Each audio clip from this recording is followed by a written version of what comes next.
할렐루야. 여러분 주님 안에서 이렇게 만나 뵈서 너무 감사합니다. 여러분 예수님 안에서 사랑하고 축복합니다. 여러분 무더위 잘 지내고 계시죠? 예, 이제 장마철에 이렇게 또 접어들었습니다. 여러분 힘들고 어려운 그런 계절이지만 또 풍성한 가을을 우리가 바라보면서 또 잘 우리 승리할 수 있기를 예수님의 이름으로 소원합니다. 예수님의 이름으로 그리고 기도하고 원합니다.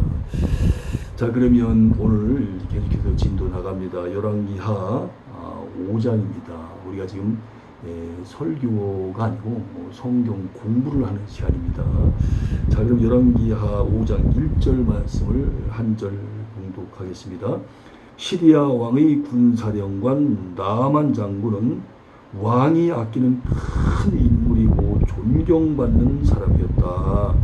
주님께서 그를 시켜 시리아에 구원을 베풀어 주신 일이 있었다. 나아만은 강한 용사였는데 그만 나병에 걸리고 말았다.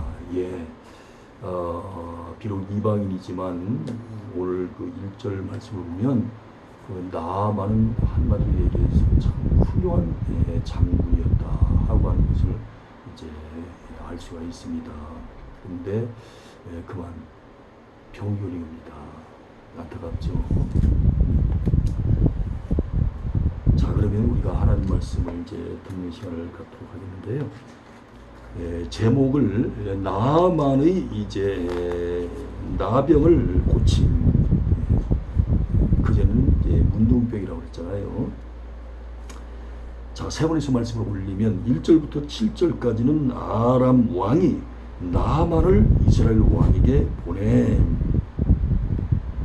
8절부터 14절까지는 나병을 고친 나아만. 15절부터 19절까지는 엘리사가 나아만의 예물을 거절함. 그리고 20절부터 27절까지는 물질을 탐한 게하시가 받은 징벌. 이렇게 이제 세 분에서 말씀을 올렸습니다. 자, 그러면 숲 전체를 한번 보면 1장의 본장, 1장이 아니고 본장의 내용을 살펴보도록 하겠습니다. 5장을 말씀드린 거죠. 본장에는 아람 왕의 군대 장관인 나아만이 엘리사 선지자에게 문둥병을 고침받은 사건과 나병을 고침받은 사건과 엘리사의 사환 게하시가 오히려 나병에 걸린 사건이 기록되어 있습니다. 아까 제가 장군이라고 말씀드렸습니다만 장관이 더 정확한 표현입니다. 즉 나아만은 자기 집에 있던 이스라엘 출신 하녀의 말을 듣고 엘리사를 찾아와 비록 처음에는 엘리사의 지시를 거절했으나 결국 요단강에서 몸을 7번 씻으라는 지시에 순종함으로써 이제 나병을 고치게 됩니다. 그러나 엘리사의 사환, 신분군이죠, 게하시는 엘리사가 거절한 나아만의 예물이 탐나서 나아만과 엘리사를 속이는 불의의 재물을 취했다가 저주를 받아 나병에 걸리고 맙니다. 안타깝잖아요. 따라서 본장은 이방인 나아만이 순종하는 믿음과 게하시 탐욕이 가득 찬 죄악을 대조시키며 많은 교훈을 주고 있습니다. 특별히 게하시는 아간이나 가룟 유다처럼 하나님을 섬기기에 좋은 환경 속에서도 오히려 탐심 때문에 실패한 어리석은 사람이라고 할 수가 있습니다. 자, 이번에는 이제 아람 왕의 군대 장관 나아만을 소개한 1절의 내용에서 깨달을 수 있는 점은 무엇인지 그 부분을 알아보도록 하겠습니다. 나아만은 아람의 군대 장관으로서 이전에 아람을 구원하여 승리하도록 한 일이 있기 때문에 왕의 총애를 한 몸에 받고 있었지만 불행하게도 그는 나병이었습니다. 문둥병자였다 그 말이죠. 그런데 본문 1절은 그와 같은 나아만의 승리와 총애가 여호와로 말미암은 것이라고 그렇게 말씀을 해주고 있습니다. 이것은 결국 택함받은 백성이든지 그렇지 못한 백성들이든지 그들이 생사화복 모든 역사를 주관하시는 분은 오직 여호와 하나님이심을 깨우쳐 주고 있습니다. 다시 말해서 성도는 물론 불신자라 할지라도 하나님께서 허락하시지 않으면 아무것도 이룰 수 없는 것입니다. 한편 신불신자의 모든 삶을 궁극적으로 하나님께서 주관하신다고 하는 것은 그들에 대한 최종 심판 역시 하나님께서 시행하신다는 의미이기도 합니다. 고린도후서 5장 10절 나와 있지 않습니까? 자, 이번에는 2절부터 7절까지의 말씀을 가지고 아람 왕이 나아만을 직접 선지자에게 보내지 않고 이스라엘 왕에게 보낸 까닭과 이스라엘 왕의 태도를 살펴보도록 하겠습니다. 나아만은 자기 아내의 종인 이스라엘 출신의 계집 아이로부터 사마리아의 선지자에게 가면 나병을 고칠 수 있다는 말을 듣자 즉시 아람 왕의 친서를 받아 편지를 받아 은 10달란트 약 340kg 정도 됩니다. 340kg 은 10달란트와 금 6,000개 68kg 정도 돼요. 약 금 6,000개와 의복 10보를 가지고 이스라엘 왕을 찾아갑니다. 그런데 이스라엘 왕은 아람 왕의 친서를 보고 옷을 찢으며 나아만의 나병을 고쳐달라는 것이 어디까지나 자기에게 시비를 걸기 위한 핑계거리라고 그렇게 판단을 합니다. 그게 잘못 판단한 거죠. 아, 이거 혹시 이게 전쟁하러 온 거 아니야? 아니면 뭐 간첩 그런 우리가 간첩질이라고 얘기하잖아요. 혹시 간첩질 하러 온 것이 아니냐? 여러 가지 이제 그 이스라엘 왕이 뭔가 안 좋은 생각이 자꾸 들어서 막 이렇게 반응을 보였던 것 같습니다. 쉽게 말하자면. 그러나 아람 왕이 나아만을 직접 선지자에게 보내는 대신에 이스라엘 왕에게 보낸 것은 자기 나라의 관례대로 선지자는 왕의 수하에 있는 줄 생각하고 취한 조치인데 이스라엘 왕은 하나님의 선지자를 생각하지 못하고 혼자서만 크게 염려한 것입니다. 자, 아람 나라 시리아라고 했잖아요. 또 수리아라고도 얘기하고요. 그 아람 나라 왕이 이렇게 이스라엘 나라의 왕에게 이렇게 이제 엄청난 물질, 어떻게 보면 예물이잖아요. 예물을 보낸 것은 또 이스라엘 왕이 이렇게 보낸 것은 선지자는 아마 왕의 밑에 있는 사람 아닌가 그렇게 생각을 해서 이제 이스라엘 왕에게, 그러니까 다시 말하면 이제 선지자가 이제 밑에 있다고 생각하니까 더 높은 사람이 이제 왕이니까 사실 그렇지 않은데 그래서 왕에게 보내야 되겠다 해서 이제 그렇게 했다는 겁니다. 관례대로. 한편 이스라엘 왕이 아람 왕을 몹시 두려워한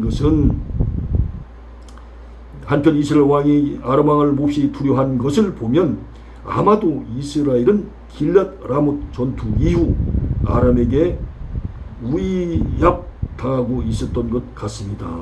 예. 자, 이번에는 8절부터 14절까지 말씀을 가지고 그 말씀을 전하기 전에 길랏 라못 전투에서 이스라엘 나라 왕이 졌잖아요. 그러니까 이제 승리한 왕이 아람 왕이기 때문에 아무래도 좀 그 전쟁에 졌으니까 좀 두려움 같은 게 있겠죠, 당연히. 자, 이번에는 8절부터 14절까지 말씀을 가지고 엘리사가 나아만의 나병을 고치는 과정에서 얻을 수 있는 교훈은 무엇인지 알아보도록 하겠습니다. 엘리사는 왕의 옷을 찢었다는 소식을 듣고 왕의 불신앙을 책망하며 나아만을 자기에게 보내도록 합니다. 그리하여 엘리사는 자기 집을 찾아온 나아만에게 직접 마중을 나가지도 않고 다만 다른 사람을 시켜 너는 가서 요단강에 몸을 7번 씻으라. 네 살이 여전하여 깨끗하리라. 그만 그렇게 10절에서 전달합니다. 그때 나아만은 자기의 지위에 합당한 접대를 하지 않은 엘리사의 불순함 때문에 자존심이 상합니다. 아마 이 아람 나라 왕의 그 군대 장관인 나아만이 생각할 때 아마 선지자가 누군지 잘 몰랐던 것 같습니다. 자기는 한 나라의 이제 장관인데 또 굉장히 훌륭한 장관이라고 했잖아요. 그러니까 아마 내가 그래도 누군데 이런 나를 몰라봐? 막 그런 마음이 좀 있었던 것 같습니다. 그러니까 아마 선지자보다 자기가 또 대단한 존재인 것처럼 또 그렇게 생각도 했던 것 같습니다. 선지자가 누군지 몰랐던 거죠. 즉 나아만은 엘리사가 직접 상처에 손도 대지 않은 사실에 불만을 품고 요단강보다 다메섹의 아마나 강과 바르발 강이 더 깨끗하다고 격분하며 자기 나라로 되돌아가려 합니다. 야, 이 요단강보다 우리나라에 있는 강이 얼마나 물도 많고 깨끗한데 세상이 이 요단강 이런 데서 그래 나를 보고 그래 목욕을 하라 그래. 그리고 그 먼 데서 여기까지 왔는데 사람이 어떻게 그럴 수가 있어? 기껏 한다는 말이 요단강에서 그냥 몸이나 씻으라고? 내 이 나병에 여기저기 물집이 생기고 진물이 흐르고 있는데 거기다 손을 대고 좀 안수기들로 하든지 말이야. 좀 이렇게 좀 고름 좀 씻어주고 닦아주고 해야지. 이게 뭐냐? 이제 그렇게 이제 생각을 했던 겁니다. 에이, 괘씸한 사람 같으냐. 세상에 어떻게 이럴 수가 있나.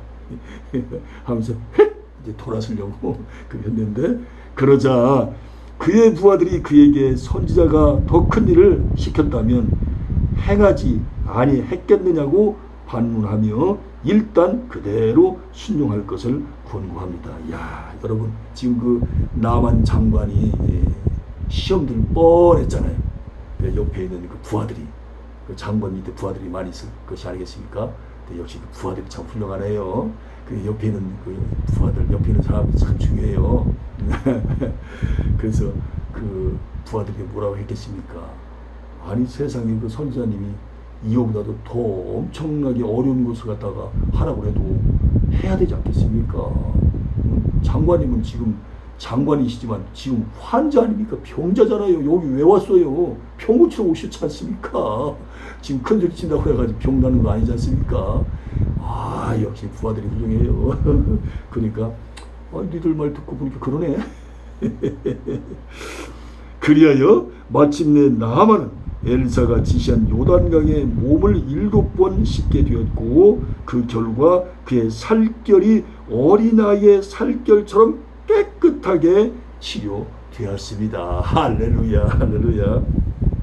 여기서 우리는 다음과 같은 사실들을 교훈받을 수 있습니다. 첫째, 진정한 구원은 어떤 종교적 의식을 행함으로 얻어지는 것이 결코 아니라는 사실입니다. 둘째, 요단 강물은 물론 심지어 엘리사 선지자 자신도 구원을 베풀 능력을 직접 가지고 있었던 것은 아니며 다만 유일한 구원자이신 하나님의 능력을 드러내는 수단으로 도구로 사용되었을 뿐입니다. 셋째, 구원과 축복은 오직 하나님의 말씀에 대한 완전한 순종과 실천으로 이제 이 하나님의 축복이 임한다는 사실이에요. 14절에 나와 있지 않습니까? 그러니까 하나님의 구원과 축복은 순종과 실천할 때 그대로 이제 나의 것, 우리의 것이 될 수 있다 그 말입니다. 자, 이번에는 본문 13절은 우리에게 어떤 교훈을 줍니까? 오직 믿음으로 구원 얻는다는 사실을 교훈해 주고 있어요. 구원은 인간 스스로의 방관이나 노력으로 획득되는 상급이 아니라 하나님의 은혜로 주어지는 선물임을 알 수가 있습니다. 오늘날에도 많은 사람들은 기독교의 구원관이 너무 쉽고 단순하다고 비난합니다. 즉 그들은 십자가에 못 박히신 예수 그리스도를 믿기만 하면 누구든지 구원 얻는다는 원리가 너무 어리석고 유치하다고 생각을 합니다. 일평생 수양을 닦고 선을 쌓으며 고행해도 구원을 얻기가 쉽지 않은데 단지 십자가의 예수를 믿기만 하면 누구든지 구원 얻는다는 것은 도무지 있을 수 없는 일이라고 말하는 것입니다. 결국 그런 자들은 십자가의 도가 멸망하는 자들에게는 미련한 것이요 구원을 얻는 우리에게는 하나님의 능력이라는 사실을 깨닫지 못하는 자들입니다. 자, 이번에는 15절 16절 말씀을 가지고 엘리사가 나아만의 감사 예물을 끝내 거절한 까닭은 무엇인지 그 부분을 알아보도록 하겠습니다. 첫째, 나아만의 나병 치유가 엘리사 자신의 능력으로 된 것이 아니었기 때문입니다. 즉 엘리사 자신이 나아만을 고쳐주는 것도 아닌데 감사 예물을 받을 수가 없다는 것이었습니다. 이것은 결국 엘리사가 놀라운 이적들을 많이 행했지만 결코 자기를 드러내지 않고 하나님만 높이려 했으며 늘 하나님과 사람 앞에서 겸손을 잊지 않았다는 사실을 보여주고 있습니다. 역시 멋지고 훌륭한 하나님의 선지자입니다. 역시 귀한 하나님의 종이에요. 얼마나 참 아름답습니까? 둘째, 하나님의 은혜가 값없이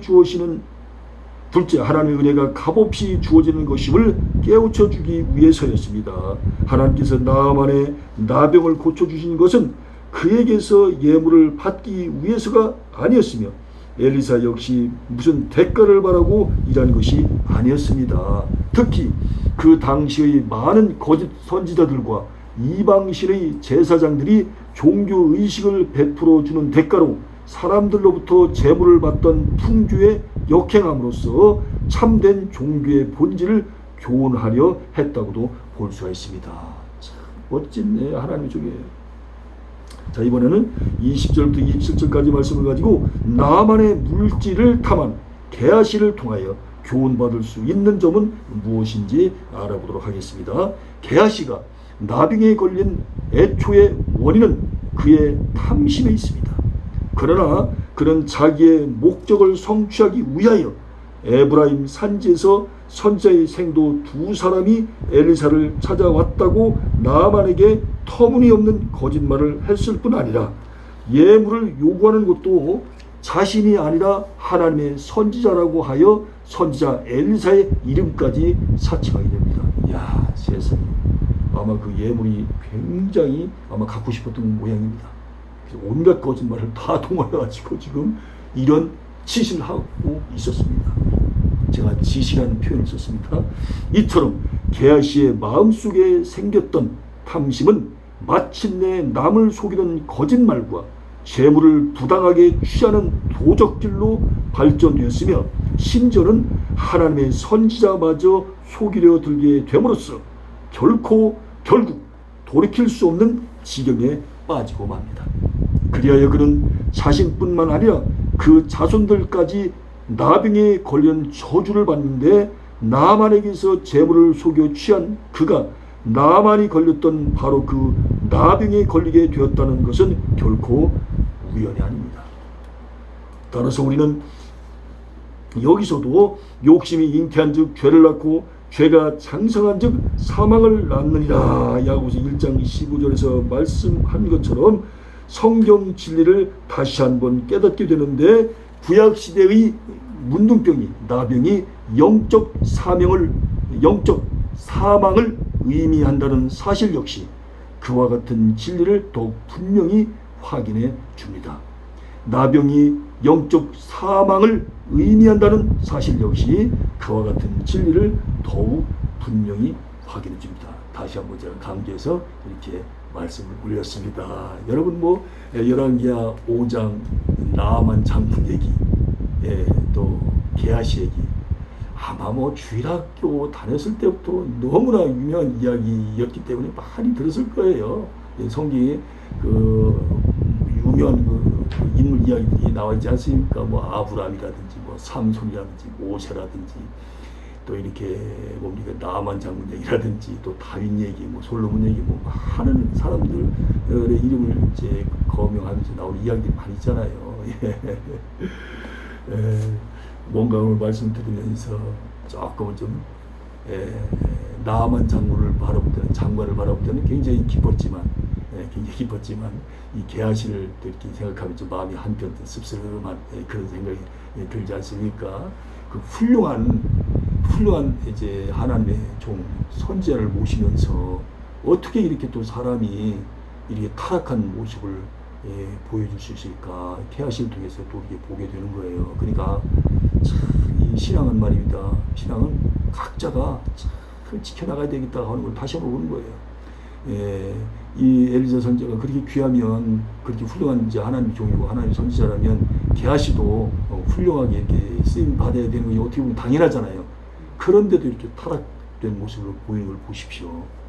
자, 이 게하시는 우리 모두의 얘기일 수도 있어요. 절대로 게하시에게 우리가 정죄의 돌을 마음껏 던질 수는 없는 것입니다. 우리도 언제든지 방심하면, 긴장하지 않으면, 말씀에 바로 서지 않으면, 성령님의 인도함 받지 않으면 얼마든지 우리도 넘어지고 자빠지고 쓰러질 수 있습니다. 그것이 사람이에요. 제가 늘 말씀하고 있지 않습니까? 자, 그래서 오늘도 이렇게 열왕기하 말씀을 또 이렇게 5장 말씀을 또 잘 드렸습니다. 여러분 또 이번 한 주간도 예수님 안에서 승리하시고, 특별히 장마철이시니까는요, 혹시라도 또 이렇게 물에 피해가 없으시도록 잘 이렇게 하셔야 되겠죠. 여러분, 그럼 다시 뵐 때까지 건강하시고 안녕히 계십시오. 여러분 감사합니다. 감사합니다. 할렐루야.